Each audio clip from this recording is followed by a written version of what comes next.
In that moment, I knew how Al Bundy from Married with Children must have felt every time Kelly brought home one of her boyfriends. I never expected that coping with the idea of my daughter having her first boyfriend would be easy, but I never expected it to be like this. On one hand, I appreciated his honesty, but on the other hand, his honesty led him to tell me, "I just want you to know that I've been arrested and spent time at juvie."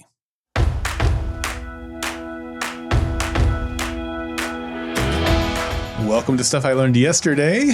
I'm Daryl Darnell, and this is episode 680, The Root of My Gray Hair. About 50% of people have at least some gray hair by age 50, and only about 1 in 10 people have no gray hair by the age of 60. And I believe that if you aren't learning, you aren't living.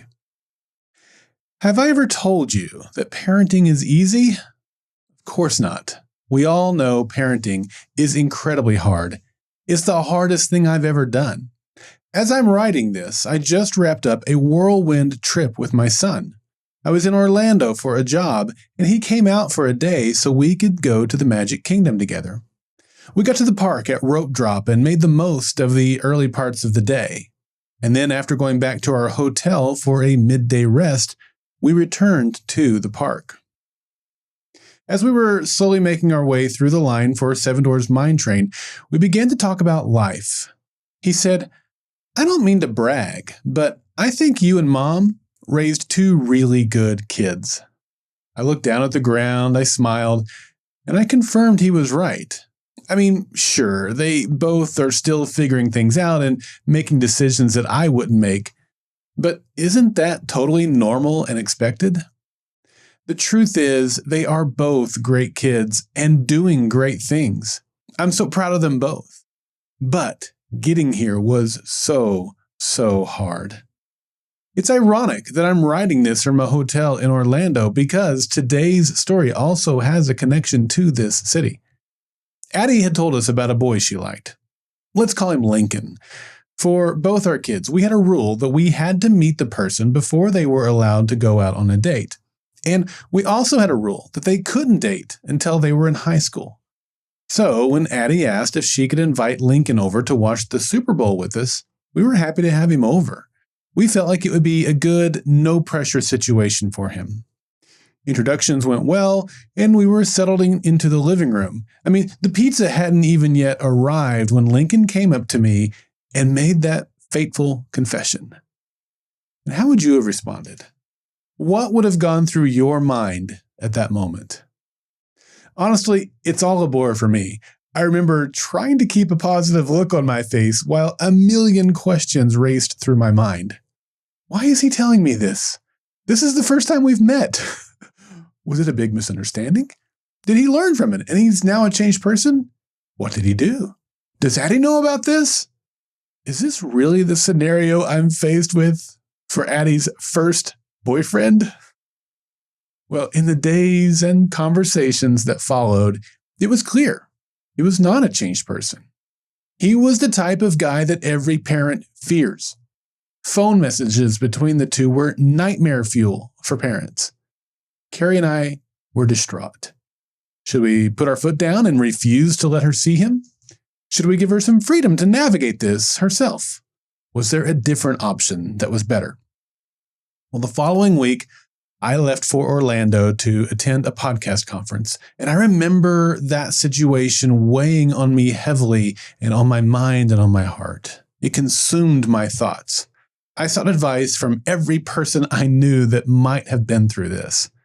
And I remember one night standing outside on the patio at a party, talking to one of my friends. He knew someone who was there that he thought could help, and so he motioned her over. And with her were 2 other women. And they had all been down this road before, and they were such a great shoulder to lean on. And all 3 agreed. Keep a close eye on the situation and step in if things get really bad. But otherwise, let Addie navigate this. Trust your parenting. If we made the decision to cut them off, then she would most likely rebel and it would go to an even worse place. So, after I returned home, Carrie and I spoke about it more, and that's exactly what we decided to do. In the end, they only dated a month or two, but those were some sleepless weeks. Eventually, Lincoln crossed a line with her, and she dumped him. Our parenting had worked. Not only that, but she came to us and told us that she'd learned from it. She felt foolish for ever dating a guy like that and said she would never do it again. Honestly, that was music to my ears and a relief to my heart. Over the years, I've told Addie that she is the reason for most of my gray hair, but I've never given her any specific reason why. Now, as you can imagine, this situation is what I most think of when I say that to her. And as I prepared for this story, I reached out to both my kids. For Addie, I said, "How long did you date Lincoln?" And she replied, "Why? Are you writing an episode about your gray hair?" Yeah, she gets me. Colby's dating life has been hard too. His first girlfriend was a girl we'll call Chloe. They met in high school and when they were both in band. She played trombone. Now, she was a part of a friend group that had about 8 kids, most of them band kids. And they'd often hang out as a group, and we knew most of their parents, and they were a good group of kids. 3 of the boys in the group were ones that had been to our house many times since elementary school, and we were happy that he had developed long-lasting friendships. Colby and Chloe started dating when he was a junior. Things went mostly well for over a year. And then, shortly before his senior prom, something happened. While hanging out with his friend group, Chloe decided to fool around with one of the other guys. Not only was Colby there in the room, but the guy she fooled around with was one of his best friends, one of those guys who'd been coming to our house since elementary school. So Colby had been betrayed by both Chloe and his friend. Now, Chloe felt bad and she owned up to it, but it was understandably a very difficult situation for Colby. To their credit, they took time to talk things through, but in the end, they broke up. And Colby was heartbroken. And my heart broke too.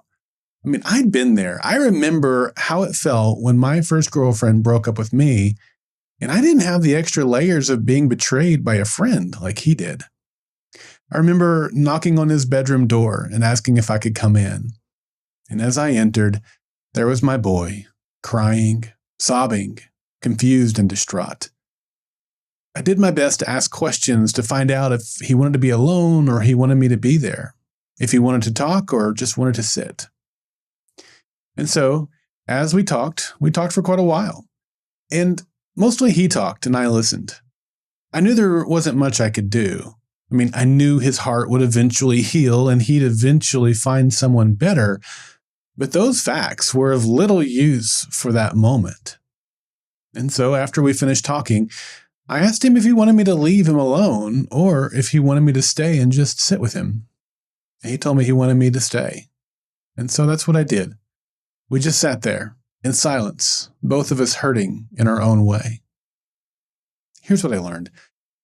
Parenting is hard. Navigating the dating part of parenting is extraordinarily hard.